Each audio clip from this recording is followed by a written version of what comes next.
jajarannya yang saya hormati Ibu yang hari ini sudah memberikan izin kepada kami untuk mengunjungi SMP 13, dan yang saya cintai anak-anak kami yang insya Allah menjadi orang-orang yang sukses. Amin. Jadi mungkin saya akan mulai dari keluarga, ya.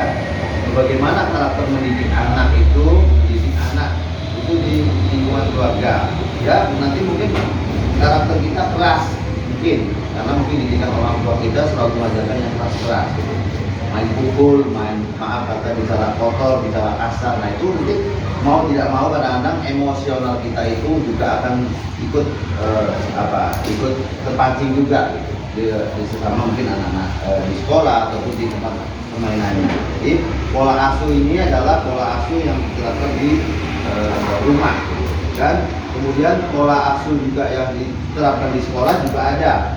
Pola asuhnya itu selama adik-adik belajar di sekolah ini selama berapa jam, dari jam 7 sampai jam 1 atau setengah 2, itu pola asuhnya oleh guru, ya. Terus kemudian pola asuh juga itu juga berdampak kepada pergaulan adik-adik semuanya, ya. Sesama kawan ini juga saling mempengaruhi.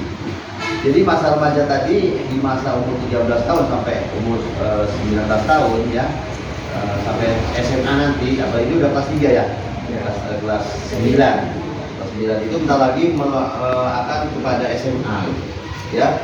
Saya berpesan pada adik-adik semuanya, ya, hati-hati dalam bergaul, hati-hati dalam berteman. Ya, bukan kita milih-milih teman, kan?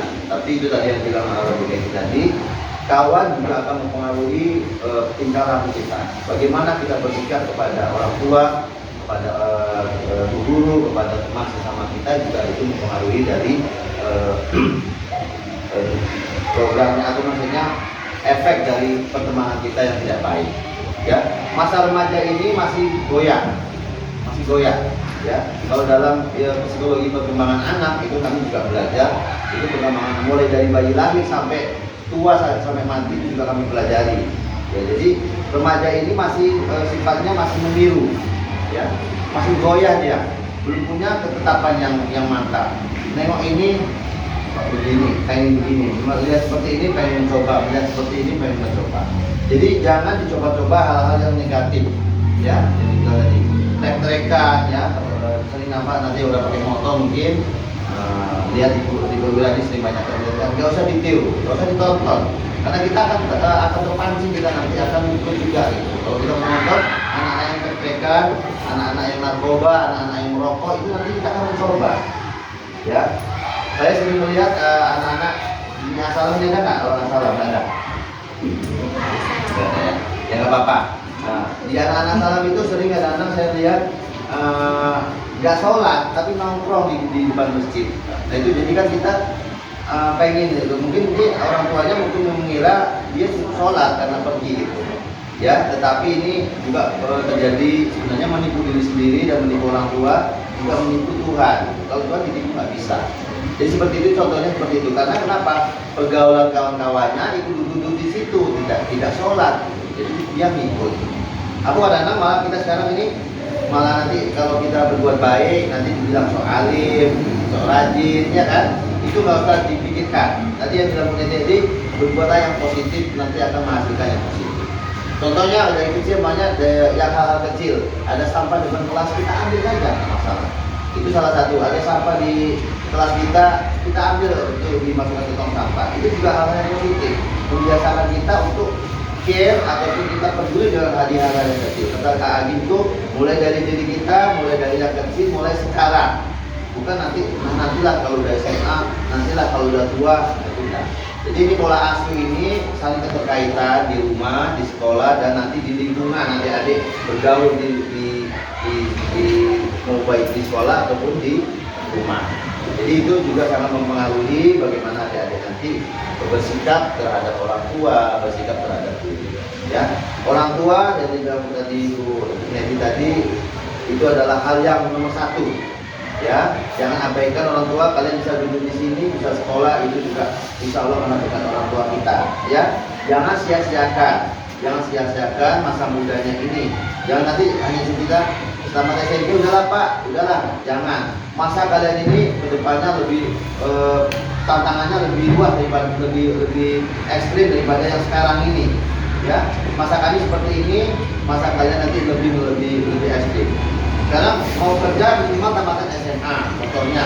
Walaupun katanya sekolah ini tidak menjamin orang bekerja, tetapi orang sekarang bertanya tamatan apa. Kalau tamat SMP orang langsung menyingkirkan gitu.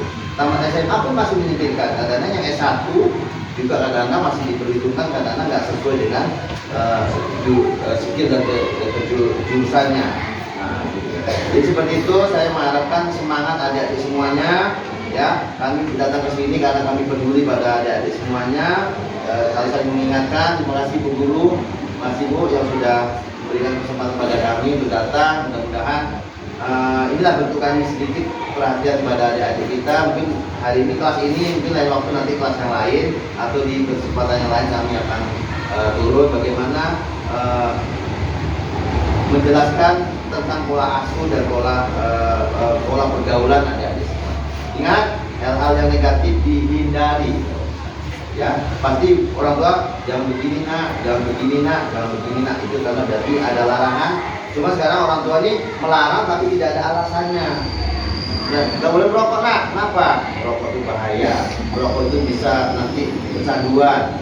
Kamu belum sekolah, kamu belum apa, nanti akhirnya kamu mencuri.